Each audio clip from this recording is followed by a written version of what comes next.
Hey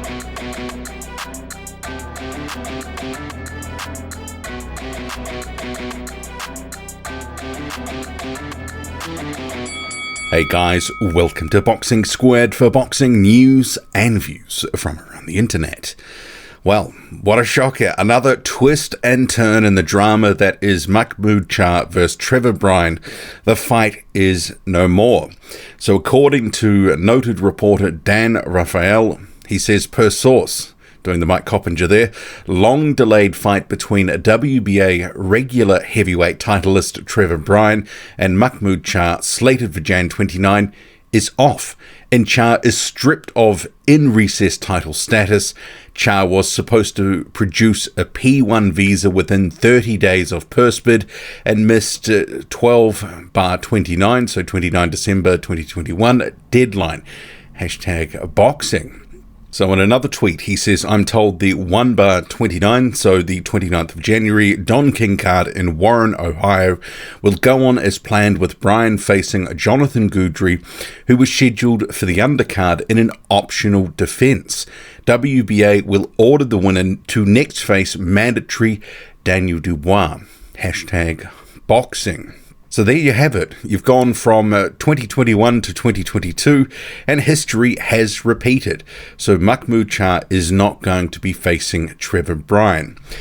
And this puts into context some of his statements that were leaked to boxingscene.com, which emerged, about a day or so ago. So Charr coming out publicly through the news site saying that he hadn't had a contract, that Don King wasn't giving him the paperwork, the things that he needed to sign a contract to get the visa. And I'm sure that on the other side of the coin, they're going to be blaming Mahmoud Charr. And it's very clear that Charr was going public to try to get ahead of this news that the fight was no longer going ahead, trying to paint the picture that the WBA was not helping him, not protecting him, and had allowed him again to be done over by Don King and his organization, which you have to say, well, it's happened.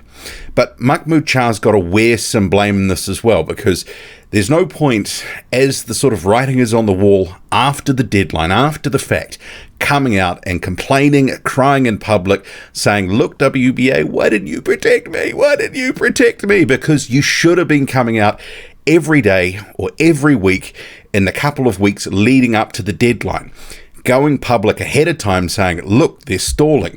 I can't get this visa without this, that, and the other. But he didn't do any of that. There was none of that happening. Nothing happened from Charr until after the fact. And I go back right to the beginning. Given this happened a year ago, and he was binned off a fight with Bryan and made a champion in recess, and he allowed a purse bid to be won by Don King a second time, him and his backers, well, you were just stepping back into the same situation. The definition of crazy is expecting to do the same thing, but get different results. And he did the same thing, same result. So Mahmoud Charr needs to give himself an uppercut because he's part of the problem. But let's face it, Don King has, worked his organization to work against this fight with Mahmoud Charr happening the first time around. Undoubtedly, there is some truth, I believe, in Mahmoud Charr's statements that they have not been helpful to try get him the paperwork that he needed, or, for him to be able to get it back, sign contract, all of that sort of stuff to allow him to get the visa. Because Jonathan Guidry, as Dan Raphael says, is going to be the opponent. So he was already on the card, and surprise, surprise, this is the same scenario from a year ago. Berman Stavern was already on the undercard, drafted in to be the main event. A few weeks ago, actually, Christopher Lovejoy posted on Twitter, and he's a former Don King fighter. King and his organization were making approaches to him, trying to get him, back on their books and get him onto this card.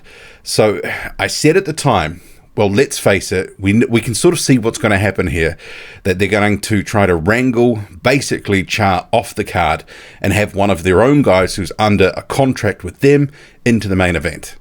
May not have been Lovejoy. He obviously decided to go a different direction, but it's happened again. So there is blame to go all round here.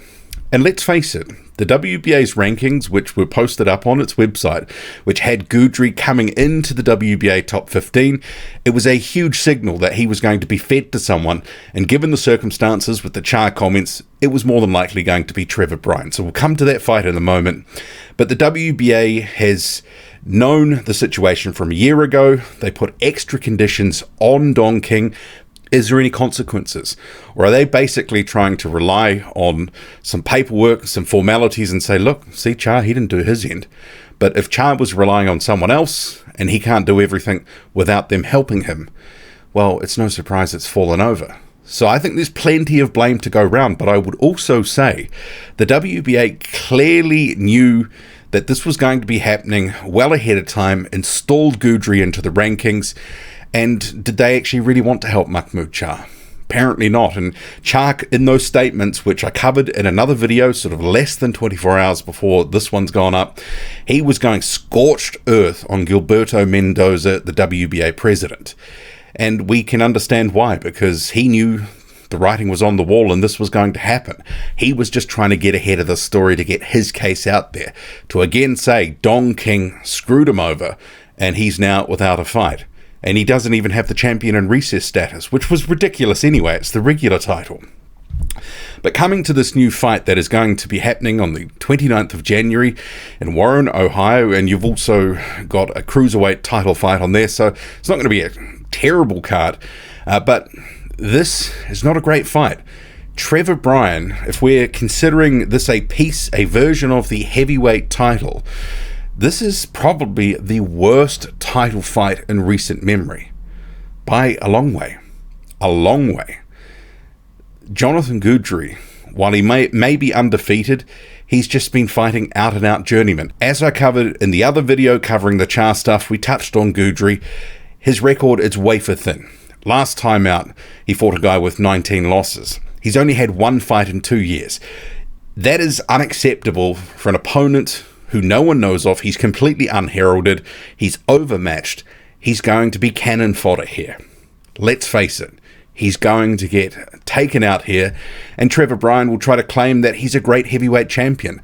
Worst title fight, if we consider it one, in a long time.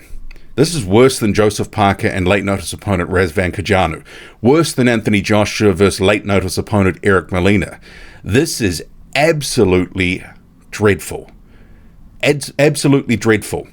Don King is making a laughing stock of Trevor Bryan in his career.